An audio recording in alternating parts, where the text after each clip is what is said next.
अच्छा, बाइबल पढ़ना कितने लोग जानते हैं आप में से? क्या आप सबके पास किताब बाइबल है क्या? बाइबल अगर है तो सब बाइबल से पढ़ना है, ठीक है, मोबाइल से नहीं। यहाँ हम क्या देख रहे हैं, अभी हमने जो पढ़ा, यहाँ मेन जो पॉइंट है वो क्या है? आराधना से संबंधित निर्देश है। किससे संबंधित है? आराधना से संबंधित। आराधना से संबंधित निर्देश है ये। आराधना मतलब परमेश्वर को महिमा देना। Hallelujah, hallelujah. पिछले दिनों में मैंने एक आराधना का शब्द में जो अर्ध की बात कही थी, अर्ध वाला शब्द कुछ अलग है। मैंने एक समझाने के लिए बोला था कि अन्य लोग अर्ध देते, उनके मुंह से निकलता है अर्ध देने जा रहे हैं, उनके मुंह से, लेकिन गूगल सर्च करने से वो अर्ध देने का मतलब होता है पूरा नहीं देते, आधा देते। और उसका अर्ध देना भी ठीक है, क्योंकि आधा शाम को देते, आधा सुबह को देते हैं, इसीलिए बोलते हैं अर्ध, है ना। एक दिन में वो काम पूरा नहीं होता है, 2 दिन में करते हैं। तो हम क्या करते हैं? आराधना। तो मैंने एक अर्ध देने की बात इसलिए कही कि समझो हम, है ना। तो आराधना से संबंधित, यानी कि अभी हम परमेश्वर की जो महिमा की है अब तक, गीतों के द्वारा, धन्यवाद के द्वारा वो आराधना हुआ, ठीक है, वो आराधना है परमेश्वर का। दूसरा आराधना वो है जब हम उसकी आज्ञा को मानते हैं, वो भी एक आराधना है। इन सब में से आज्ञा मानना ही सबसे ज्यादा महत्वपूर्ण बात है हमारे जीवन में, जो आराधना में पूरा केंद्र बिंदु है। मुंह से हल्लेलुया हल्लेलुया धन्यवाद करते हैं, लेकिन मन क्या है? कहीं और है। भाई गोपाल, क्या बात है? हमेशा सोते रहते हो, घुटने में बैठो, घुटने में, चौकड़ी में नहीं, घुटने में बैठो, नींद नहीं आएगी। ये तो ऊंट के जैसे बैठे, बिल्कुल बकरी के जैसे बैठे, देखो कैसे नींद आती है। घुटने में बैठो, नींद भगाना है तो घुटने में बैठो, दूर देखी से, देखो ऐसे घुटना में ऐसे बैठो, बिल्कुल ऐसे बैठोगे तो नींद नहीं आएगी, ऐसे बैठो, ठीक है। Hallelujah, hallelujah.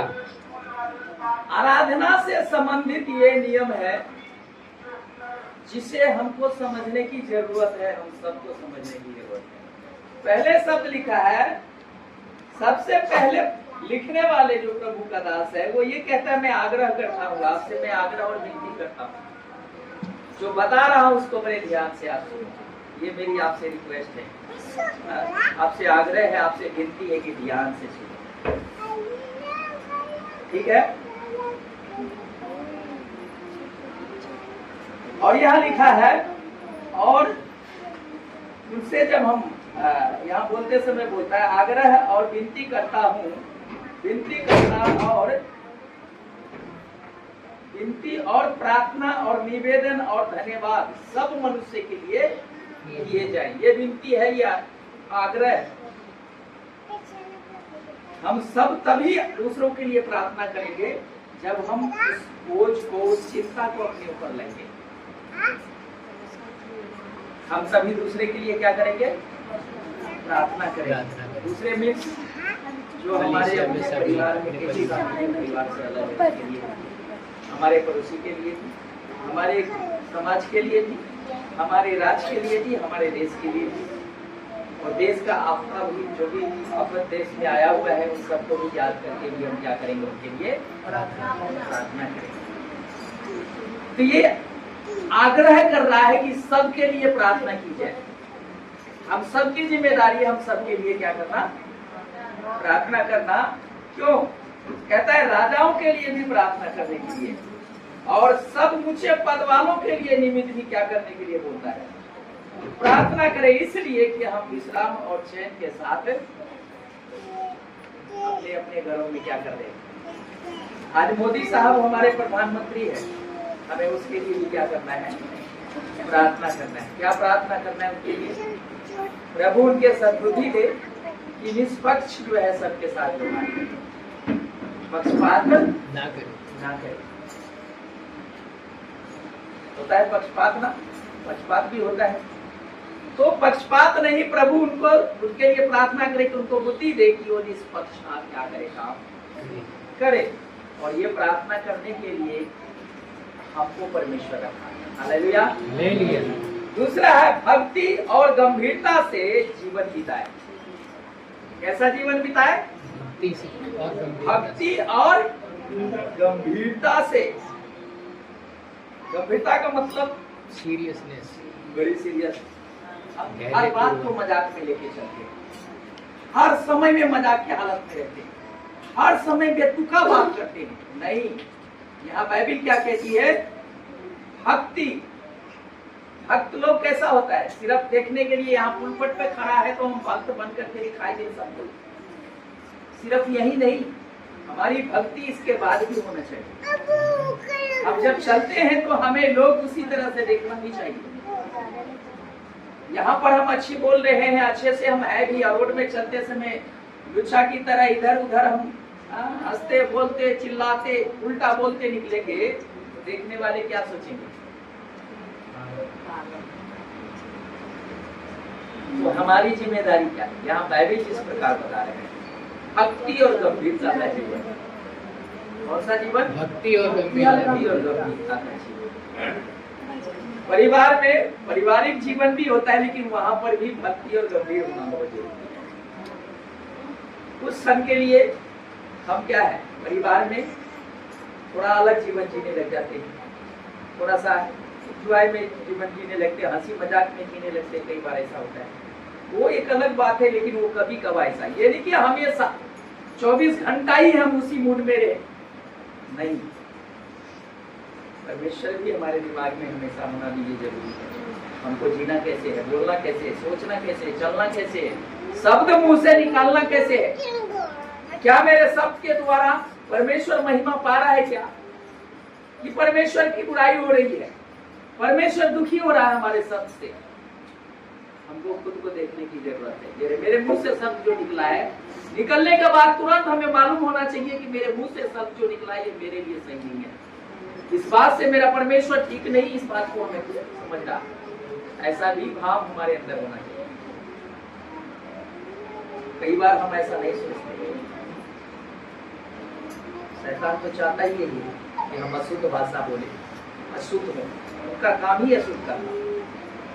जो नहीं हम चाहते वो हमसे करवाना शैतान का काम है, और वो पूरा ताकत लगाता है और करता भी, और ज्यादातर हम में से करते भी तो ऐसा है।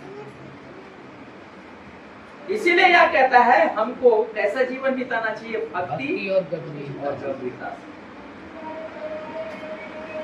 गंभीरता बिल्कुल गंभीर ऐसा होना चाहिए कि अगला देखने वाले को लगे कि ना ये कसमस होने वाले में से नहीं है। लेकिन हम अगर गंभीरता से जीवन नहीं जी रहे हैं, हर बात को हंसी में टाल रहे हैं, हंसी में ले रहे हैं, तो शैतान और भी उस बात को हमारे जीवन में ज्यादा से ज्यादा डालता है। अगर एक बार उसका अगर यदि पानी इस तरह होता है ना, एक बार थोड़ा सा खुल जाए जगह उसको बहने के लिए, बड़ा पहाड़ आपने देखा होगा, पहाड़ से छोटा सा पहले टूटा होगा, रास्ता बना होगा, वो रास्ता धीरे धीरे तेजी बढ़ते बढ़ते क्या हो गया, इतना हो गया कि कई गांवों को बहा ले गया। ऐसा ही शैतान भी हमारे जीवन में कुछ ऐसे दुनियावी बातों को लेके आता है, और पहले तो थोड़ा लाता है और उसके बाद एकदम नदी की तरह बहा देता है, और उसमें हम क्या हो जाते हैं, बह जाते हैं, और इतना बह जाते हैं कि हमारा पता भी नहीं रह जाता कि हम है क्या, हम है कौन, हमारा कहाँ होना चाहिए। हालेलुया। इसलिए हमें क्या कहता है? भक्ति और गंभीरता से जीवन बिताएं। यह हमारे उद्धारकर्ता परमेश्वर को अच्छा लगता और भाता भी है। हालेलुया। क्या है? अच्छा लगता और भाता भी है। हालेलुया। अच्छा लगना और भाना, ये दोनों अलग अलग बात है। क्या है? दोनों अलग अलग बात है। अच्छा लगता है और भाता भी है। अच्छा लगना अलग चीज है, और भाना, अच्छा दिख रहे हैं हम, अच्छी बात है, लेकिन जब हमारा यह अच्छाई हमेशा बना रहेगा तो हम भाएंगे। हालेलुया। वो अच्छाई हमारे जीवन में बना रहना चाहिए। थोड़े समय के लिए अच्छा नहीं, अच्छाई बनी रहनी चाहिए जीवन में, तो परमेश्वर आएगा, हमको हमारे जीवन को आएगा। हालेलुया। इसलिए कहता है अच्छा लगता और भाता भी है जो यह कहता है कि सब मनुष्य का उद्धार हो और वे सत्य को भली भांति पहचाने।